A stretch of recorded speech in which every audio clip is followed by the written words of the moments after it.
to your mind to be formless, shapeless, like water. Hi, motherfuckers. Hey guys, how are you? Coach Jhanex here, and here's my pretty Mexican over here, right? Manuel Medina, which is undefeated, right?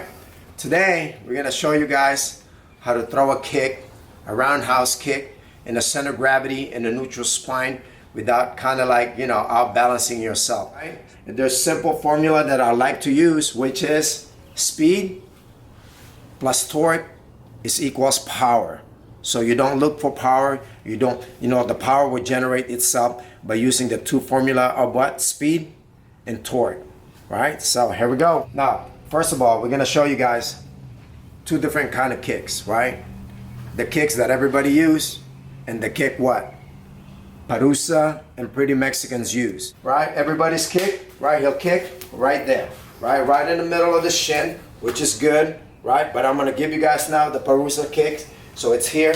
Now he's gonna pull a kick right in the back end, right? So it doesn't feel so good, but now he's gonna generate the speed and he's gonna create the torque and he's just gonna throw that kick.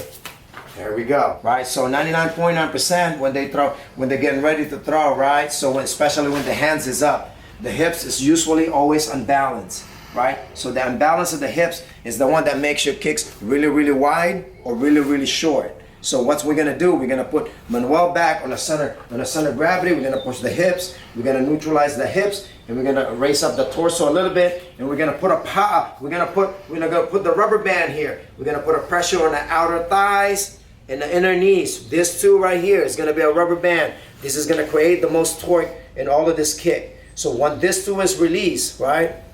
Trust me, I guarantee you, right? He will break you. So it's right here. So we're gonna close it. We're gonna force it. So here we come. So we're gonna use it. We're gonna throw it real quick.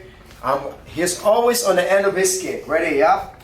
Boom. One more time. All right. Now we're gonna talk about pivoting, right? So when you pivot a kick, right? There's a difference between pivoting on your toes, pivoting on your heels, and pivoting in the ball of your foot, right? Most of the fighters that I teach, they pivot on the ball of their foot, not on the tip of their toes, right? So I'm gonna show you guys the difference of those. So when it's here, right, Manuel will stand up.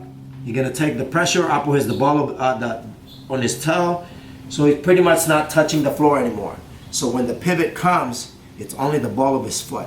So it will connect from the ball of his foot and all the way to the inside, the inner part of his knee, and then the outer side of his hips. So he's gonna turn and he's gonna throw a kick, lightly and pivot. There you go. You pivot. One more and one more pivot. Boom. There you go. All right. Now this time we're gonna show how to use thigh pads, right, for the kick, and so where the knees should be pointing and where the body should be, you know, when the kick is released without unbalancing that center, so you could go back to your fighting stand and throw another combination. Check it out, guys. So when you throw a kick, right, especially in the thigh pads, right, the pressure has to be always on the outer thighs and the inner knees. So when you throw the kick, right, this knee should be right in the middle of me, not outside of me, right? So you guys have to understand that. So once you throw the kick, the knee goes on my upper part of my shoulder, so it generates more power, less movement. There you go.